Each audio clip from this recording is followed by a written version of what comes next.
You never get more in life by saying no. You can only get more in life by saying yes. The more you try to chase the money, I want to make the money, I want to make the money. You can see these people that are so desperate, they don't make money. You don't make money. When your wife needs money, when your family needs money, who the f is going to help them if it's not you? Need motivation? Watch a top 10 with Believe Nation. What's up, Believe Nation? It's Evan. I believe in you, and this channel is designed to be a part of your daily success routine. So let's get your motivation to a 10 and get you believing in you. Grab a snack and chew on today's lessons from a man who went from immigrating to Canada at age 14, knowing zero English, and then failing at 13 separate businesses to becoming the king of high-ticket sales. He's Dan Lok, and here's my take on his Top 10 Rules of Success, Volume 2.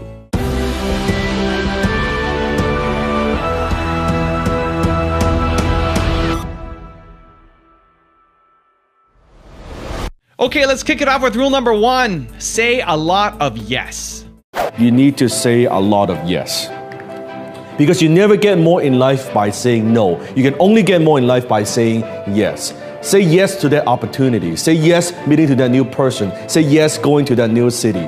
You want to try a lot of different things. Sometimes a lot of young people, they ask me, well, Dan, what should I focus on? What should I do? What career should I pursue? Or what's my passion? I say, how the f do I know? You haven't tried enough things. You haven't failed enough. It's like, if you only have tasted certain types of food, if you only tasted hamburger, let's say for example, you haven't tried Japanese food, Malaysian food, right? Indian food, Chinese food. How do you know what's out there? How do you know what is possible? How do you know what you like? You've only tried one thing. You've only stayed in one city. You've only hung out with a few people in your whole life. So you want to try more things. It's okay. Maybe it's that online business venture that you want. You try e-commerce and it doesn't work. And you try Amazon, it doesn't work. And you try affiliate marketing, it doesn't work. It doesn't matter what it is, but you need to try enough stuff. I started and failed at 13 businesses. 13 businesses before having my first success. Because I was saying yes to a lot of things. Most of them didn't work out, and that's okay. But I found out what I don't want to do. If you don't know what you want to do, it's a great place to start. Find out what you don't want. Find out absolutely what you don't want and what you don't want to tolerate. So first stage, you need to say yes. To say yes to all kinds of opportunities, knowing most of them will fail. Most of them will be a waste of time, but you'll learn something from that, and that's okay. Rule number 2, stand out. People don't buy products and services, they buy stories. Because when there are so many choices out there in the marketplace, on the internet, any product that you want, there are hundreds and hundreds of choices. How do you stand out? How do you add emotions to a commodity, a pen? What's the difference between a $2 pen like this or an $800 Mont Blanc John F. Kennedy limited edition exclusive pen, $800 pen? It's the same pen, it's the same functions. Story.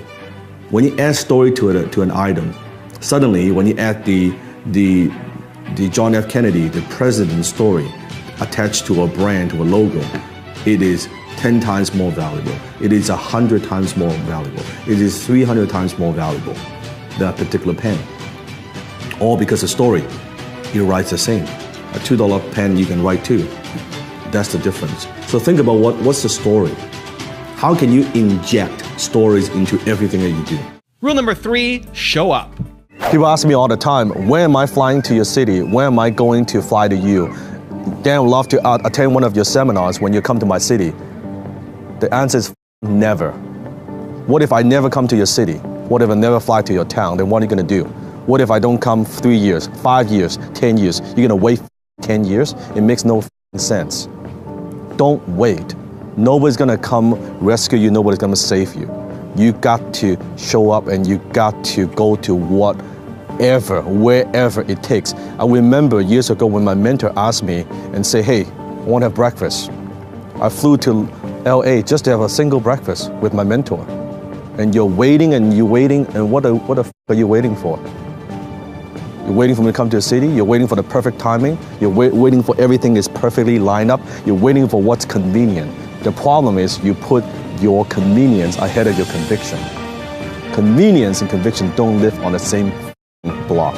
Rule number 4, don't quit. I failed at so many businesses. I failed at 13 businesses. 13. 13. Wow. Before having what I quote unquote success, right? So from 17 to what age did all That those was like businesses- within 3 years. So 3 years, 13 businesses, 13, all kinds and of all ideas. losses. All losses. Or lessons, yeah. No, all losses. No, it's Drills, losses. yeah. Yeah, it was. And I maxed out my credit card. I lost all my mom's face savings. Yeah, I heard that at one point too, you're almost over $100,000 in debt. $150,000. $150,000 in And debt. how old were you at that time? 20 years old? 20 years old. And that was just different loans from your mom, credit cards, relatives. relatives. And my relatives, they wouldn't take my call anymore. 'Cause Yeah. I just borrowed from everybody that I could. Did you burn a lot of bridges at that time too? I did. But I always promised them that just give me one more chance. Right. Let me try harder. And they believe in me, but they always thought I was kind of the odd one in the family. Mm-hmm. It's like, why don't you just go get a job or do something like what normal people Yeah, do? safe. Yeah, safe and do something. Like, why do you have to have these crazy ideas? Here's another idea of the mind, right? Yeah. And I just told them, hey, listen, if I were just to go get a job with I don't even have a college degree or anything like that, I would be making minimum wage. Listen, I'm now $150,000 in debt. If I was making minimum wage, it would take me forever. Right. To pay you off, to pay you back, and pay off all this debt, and to provide for my mom. So, like, people always look at what I do. Say, oh, you must be so motivated, Dan. It's not motivation. It was desperation. Right, yeah. It was I had no choice. Rule number 5, don't chase money. Money is a byproduct of value creation. Money is not something when you try to chase money, it doesn't come to you. The more you try to chase the money, I want to make the money. You can see these people, they're so desperate, they don't make money. You don't make money. But if you are more at ease and you focus on delivering value, money comes. I mean, think about today, how much you make, the effort that you put in versus, let's say, from many years ago, where you put in a lot of like hard work and you were like, I gotta make money, trying to make that $1,000. How difficult that was. Versus now, $1,000 is like, it's so easy. What changed? Right? Yeah. What changed? It's a very different mindset. Rule number 6, find your why. I think most people, they don't get what they want in life because they don't know what they want. So they lack clarity. And why they lack motivation, chances are they haven't suffered a lot of pain. You can see now we're in a private jet. Right.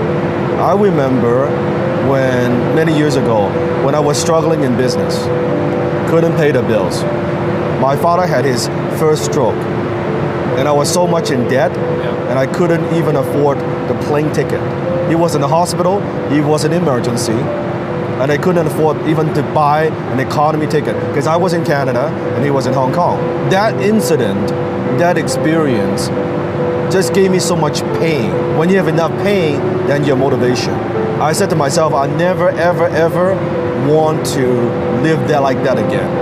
Whatever the it takes, I don't want to experience so helpless that I couldn't do anything. In order to protect my family, in order to just have the freedom, the ability to buy that plane ticket, I need money. I need money. When your kids suffer, when your wife needs money, when your family needs money, who the is going to help them if it's not you? And if you don't get to that point, then what kind of man are we?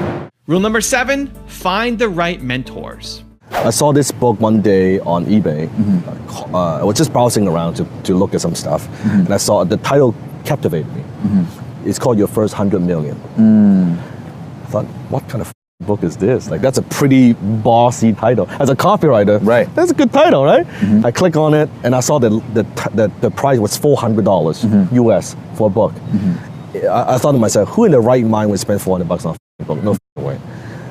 I click on the link, and it has the first chapter in the listing. I read through the first chapter.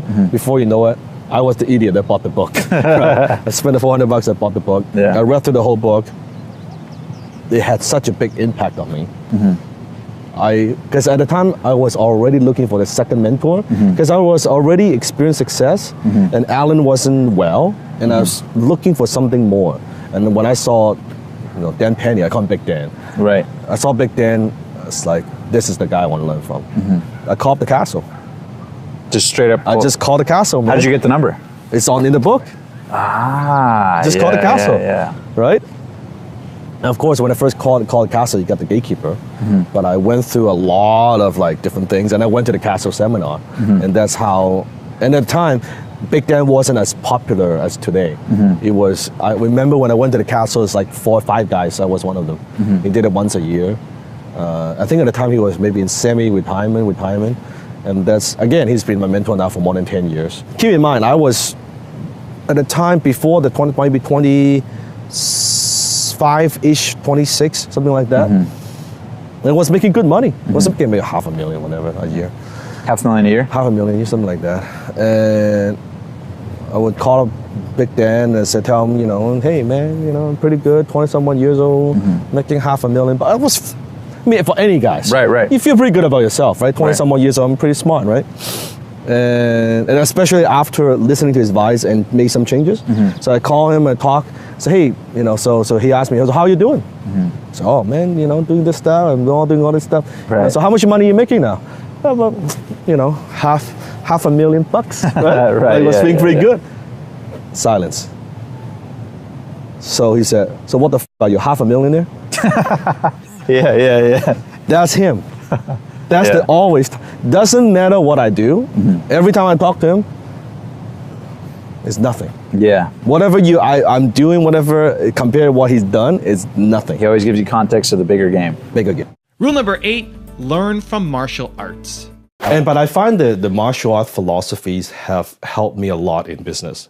I integrate them. I do believe it's transferable. For sure. So like in martial art, why I gravitate towards Bruce Lee's martial art, because it's about simplicity, it's about directness. Same thing in business. I like to be direct. I like to go off using a more simple model. Yeah. So it's the same idea. That's So I awesome. think that affected me a lot, just the way I think. Rule number 9, get used to being uncomfortable. You need to be comfortable being uncomfortable. You need to get used to being uncomfortable. Human being, we don't like discomfort. You know how sometimes you sit for too long and then you're like, oh, I gotta change it. You are very, very comfortable until you get uncomfortable sitting for a long time, then you want to adjust, right? You want to move around. That's exactly it. You have to make yourself uncomfortable on a consistent basis. The things that you're afraid of to do, the action you're afraid to take, the risk you're afraid to take, you gotta take it. When you feel uncomfortable, you know what? I'm conditioning myself for success. And rule number 10, the last one before a very special bonus clip, is find the right vehicle. Most people, they overestimate their importance in terms of success. So I think let's take racing horses, for example. The jockey is important, but the horse is probably more important. So I think very often when something is successful, entrepreneurs like, oh, because I'm so f***ing good. Right, like right. I conquered the problems, I made it happen, and all this stuff. Now, as I'm more mature, I think finding the right opportunity is probably it's like 10 times more important. So the vehicle. The vehicle. And at the time, I picked the right vehicle. Because remember the 13 businesses? It's the wrong vehicle, I was the wrong person. But this time, that's why I don't believe the whole thing, oh, you got to be at the right place at the right time. You have to be the right person at the right place at the right time. I was the right person. I had the skill. I was online. I had the suppliers, right? I was making money. So all this stuff, now my skills, I have a platform to exercise my talents and skills. And money was coming in. Like, how come it took me so much effort before to make $1,000? Right. And now, like, I just make that like Yeah, that. you couldn't even stop the money coming. Just like now. I couldn't Yeah. stop. What changed? Yeah. Because I picked the right vehicle. Do you remember that first time where you made an amount of money that like even blew your mind? Like, oh, this is possible? Do you remember a check that sticks out? No, it's not a check. It's all this money coming in. And I wasn't thinking about it. I was getting there, just spending money. And I was 27, 27 years old. I looked at my bank account. I had $1 million in cash. Cash, not net worth, cash. Liquid. I was like, that's a lot of money. Right. That's when I thought, this is a lot of money, right? And this is from copywriting and sales and affiliates, or how was the bulk of it internet, made? all internet. At the time, I had multiple internet businesses. And this is one thing to another. Now I've got a bonus clip from Dan on how to find true fulfillment that I think you're gonna really enjoy. But before that, it's time for the 3-point landing questions. Time to move from watching another video to taking action in your life or your business. So here we go. Question number 1, what is your why? Number 2, what uncomfortable thing do you need to get comfortable with? And number 3, what do you need to show up to this week? So I hit 30 years old. One day I wake up, tears were coming down my cheek. Didn't know why. I was talking to my wife. My wife's like, what's going on, right? I said, I don't know. I've never had this feeling. It's like this internal, it's like a depression. Right. Came from nowhere. I've never had this feeling before. I've never been depressed. So this feeling and this depression that just hit me. I said, I don't know what's going on. And that's when I went on a little bit of journey, more like a spiritual journey. When I wanted to find out, okay, maybe what I've done in the first 10 years, something was missing. This formula doesn't quite work. Kind of like what Tony Robbins talks about. Success without fulfillment is Yeah, I was failure. at that point. I was trying to win the contest for the track for fulfillment, running on a track of achievement. It does not work. Yeah. From then on, everything I do, and I study a lot of different work, I go back to my business and I change everything. I'll give you a perfect example. Before 30 years old, every single business I have, I'm 100% shareholder. I have no partners. No equity given out to Nothing, anywhere else. zero. Yeah. After 30 years old, every single business I have, everything is partnership. I changed the way I operate. Raise your standard. Apple at the core, its core value is that we believe that people with passion can change the world for the better. Not one drop of my self-worth depends on your acceptance of me.